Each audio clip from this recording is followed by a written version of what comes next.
ধর্ম সাধনা। আমরা বহু গ্রন্থ বহু শাস্ত্র অধ্যয়ন করিয়া থাকি। শিশুকাল হইতেই আমরা বিবিধ ভাব আহরণ করি এবং প্রায়ই ভাবের পরিবর্তনও করি। তত্ত্বের দিক হইতে ধর্ম কাহাকে বলে তাহা আমাদের জানা আছে। আমরা মনে করি ধর্মের প্রয়োগের দিকও বুঝি। এখানে আমি আপনাদের নিকট কর্মে পরিণত ধর্ম সম্বন্ধে আমার নিজস্ব ধারণা উপস্থিত করিব। আমরা চারিদিকে প্রয়োগমূলক ধর্মের কথা শুনতে পাই এবং সেইগুলিকে বিশ্লেষণ করিয়া এই কয়টি মূল কথায় পরিণত করা যায়। আমাদের সমশ্রেণীর জীবদের প্রতি করুণা করিতে হইবে। উহাই কি ধর্মের সবটুকু? এই দেশে প্রতিদিন আমরা কার্যে পরিণত খ্রিস্ট ধর্মের কথা শুনিয়া থাকি, শুনিতে পাই কোনো ব্যক্তি তাহার সমশ্রেণীর জীবদের জন্য কোনো হিতকর কার্য করিয়াছে। উহাই কি সব? জীবনের লক্ষ্য কি? এই ঐহিক জগতেই কি জীবনের লক্ষ্য? আর কিছুই কি নয়? আমরা যেরূপ আছি আমাদের কি সেই রূপই থাকিতে হইবে, আর বেশি কিছু নয়? মানুষকে কি শুধু এমন একটি যন্ত্রে পরিণত হইতে হইবে যা কোথাও বাধা না পাইয়া সাবলীল গতিতে চলিতে পারে? আজ সে যে দুঃখের ভাগ ভোগ করিতেছে তাহাই কি শেষ প্রাপ্য? সে কি আর কিছুই চায় না?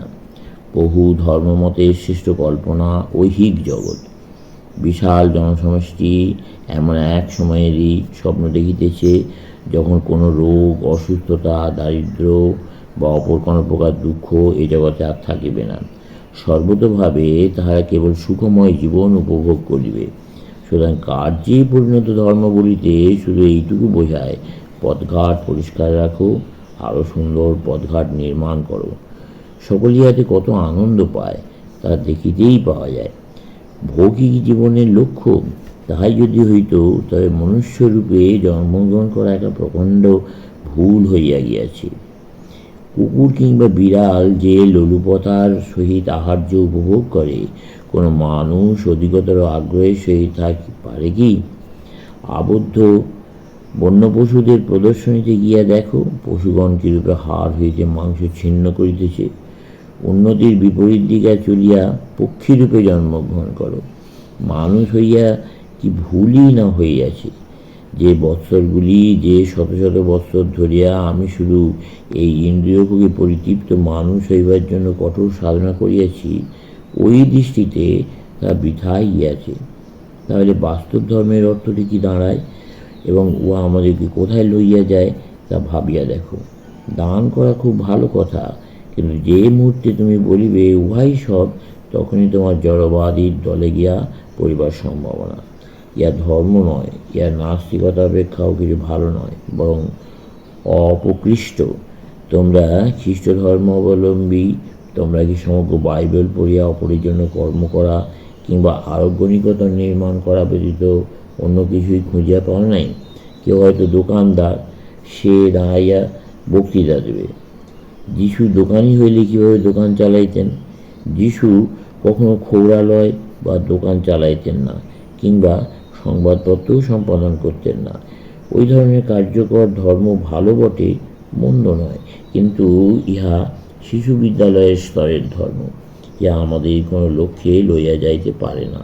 তোমরা যদি সত্যিই ঈশ্বরে বিশ্বাস করো, যদি সত্যই খ্রিস্ট ধর্ম অবলম্বী হও এবং বারংবার উচ্চারণ করো, প্রভু তোমার ইচ্ছা পূর্ণ হউক, তবে ভাবিয়া দেখো ওই কথার তাৎপর্য কী। যখনই তোমরা বলো তোমার ইচ্ছা পূর্ণ হউক, তখন সত্য কথা বলিতে গেলে তোমরা বলিতে চাও, হে ঈশ্বর, আমার ইচ্ছা তোমার দ্বারা পূর্ণ হউক। সেই অনন্ত পরমাত্মা তার নিজস্ব পরিকল্পনা অনুযায়ী কার্য করিয়া চলিয়াছেন, কিন্তু আমরা যেন বলিতে চাই তিনিও ভুল করিয়া ফেলিয়াছেন। আমাকেও তোমাকে তার সংশোধন করিতে হইবে। এই বিশ্বের যিনি বিশ্বকর্মা, তাহাকে কিনা কতগুলি সূত্রধর শিক্ষা দিবে? তিনি জগৎকে একটি আবর্জনার স্তূপ রূপে সৃষ্টি করিয়াছেন, এখন তুমি তাহাকে সুন্দর করিয়া সাজাইবে? এ সকল কর্মের লক্ষ্য কি? ইন্দ্রিয় পরিতৃপ্তি কি কখনো লক্ষ্য হইতে পারে? সুখ সম্ভোগ কি কখনো লক্ষ্য হইতে পারে? ঐহিক জীবন কি কখনো আত্মার লক্ষ্য হইতে পারে?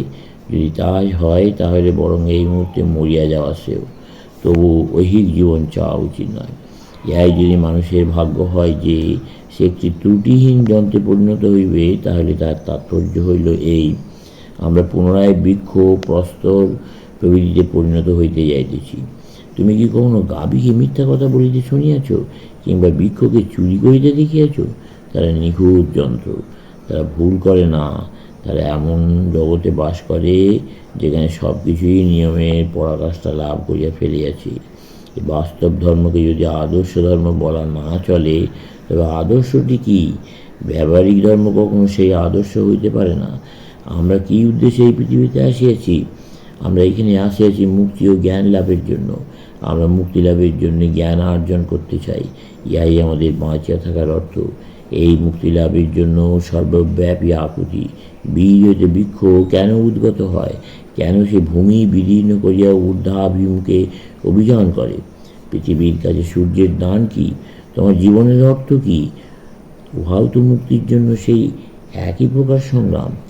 প্রকৃতি আমাদিগকে চারিদিক হইতে দমন করিতে চায়, আর আত্মা চায় নিজেকে প্রকাশ করিতে। প্রকৃতি ঈশ্বরের সংগ্রাম সতত চলিতেছে। মুক্তির জন্য এই সংগ্রামের ফলে বহু জিনিস দরিদ্রমথিত হইবে। ইহাই হইল তোমার দুঃখের প্রকৃত অর্থ। যুদ্ধক্ষেত্র প্রচুর পরিমাণ ধূলি ও জঞ্জালে পূর্ণ হইবে। প্রকৃতি বলে জয় হইবে আমার, আত্মা বলে বিজয়ী হইতে হইবে আমাকেই।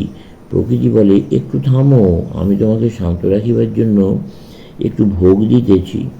আত্মা একটু ভোগ করে, মুহূর্তের জন্য সে বিভ্রান্ত হয়, কিন্তু পর মুহূর্তে সে আবার মুক্তির জন্য ক্রন্দন করিতে থাকে।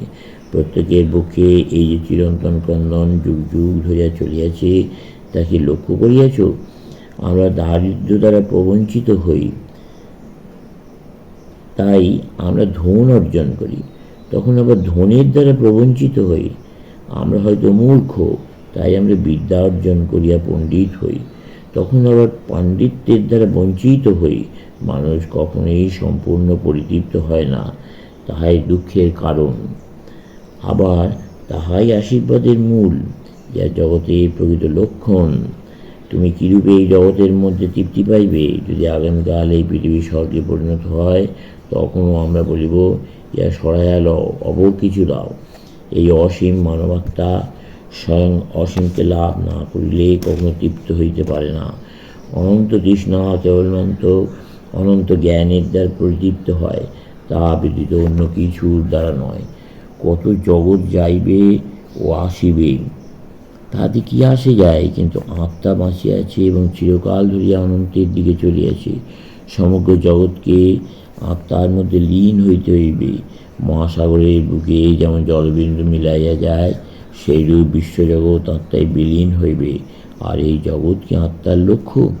যদি আমাদের সাধারণ বুদ্ধি থাকে, তবে আমরা পরিতৃপ্ত হইতে পারিব না। যদিও যুগ যুগ ধরিয়া ইহাই ছিল কবিদের রচনার বিষয়, যদিও সর্বদাই তাহারা আমাদের পরিতৃপ্ত থাকিতে উপদেশ দিয়াছেন, তথাপি আজ পর্যন্ত কেহই পরিতৃপ্তি পায় নাই। অসংখ্য ঋষিকল্পে ব্যক্তি আমাদের বলিয়াছেন, নিজ নিজ ভাগ্যে সন্তুষ্ট থাকো। কবিরাও সেই সুর গাইয়াছেন। আমরা নিজেদের শান্ত পরিতৃপ্ত থাকিতে বলিয়াছি, কিন্তু থাকিতে পারি নাই। ইহা সনাতন বিধান যে পৃথিবীতে বা ঊর্ধ্বে, স্বর্গলোকে কিংবা নিম্নে পাতালে এমন কিছুই নাই যাহা দ্বারা আমাদের আত্মা পরিতৃপ্ত হইতে পারে। আমার আত্মার তৃষ্ণার কাছে নক্ষত্র, গ্রহরাজি, ঊর্ধ্ব এবং অধ সমগ্র বিশ্ব কতগুলি ঘৃণ্য পীড়াদায়ক বস্তুমাত্র, তা ভিন্ন আর কিছুই নয়। ধর্মই ইহাই বুঝাইয়া দেয়। যাহা কিছু এই তত্ত্ব বুঝাইয়া দেয় না, তার সবটাই অমঙ্গলময়। প্রত্যেকটি বাসনাই দুঃখের কারণ। যদি না উহা এই তত্ত্বটি বুঝাইয়া দেয়, যদি না তুমি উহার প্রকৃত তাৎপর্য লক্ষ্য ধরিতে পারো, সমগ্র প্রকৃতি তার প্রত্যেক পরমাণুর মধ্য দিয়া একটিমাত্র জিনিসের জন্য আকুতি জানাইতেছে, উহা হইল মুক্তি। তাহলে কর্মে পরিণত ধর্মের অর্থ কি? এর অর্থ মুক্তির অবস্থায় উপনীত হওয়া বা মুক্তি প্রাপ্তি। এবং যদি পৃথিবী আমাদের ওই লক্ষ্যে পৌঁছাইয়া দিতে সহায় হয়, তাহলে ইহা মঙ্গলময়। কিন্তু যদি তাহা না হয়, যদি সহস্র বন্ধনের উপর ইহা একটি অতিরিক্ত বন্ধন সংযুক্ত করে, তাহলে ইহা মন্দে পরিণত হয়। সম্পদ, বিদ্যা, সৌন্দর্য এবং অন্যান্য যাবতীয় বস্তু যতক্ষণ পর্যন্ত এই লক্ষ্যে উপনীত হইতে সহায়তা করে ততক্ষণ পর্যন্ত তাহাদের ব্যবহারিক মূল্য আছে। যখন মুক্তিরূপ লক্ষ্যের দিকে অগ্রসর হইতে আর সাহায্য করে না, তখন তারা নিশ্চিত রূপে ভয়াবহ। তাই যদি হয়, তাহলে কার্যে পরিণত ধর্মের স্বরূপ কি? ইহলৌকিক এবং পারলৌকিক সব কিছুই সেই এক উদ্দেশ্যে ব্যবহার করো, যাহাতে মুক্তি লাভ হয়। জগতে বিন্দুমাত্র ভোগ যদি পাইতে হয়, বিন্দুমাত্র সুখও যদি পাইতে হয়, তবে তাহার বিনিময়ে ব্যয় করিতে হইবে হৃদয় মনের সম্মিলিত অসীম শক্তি। চলবে।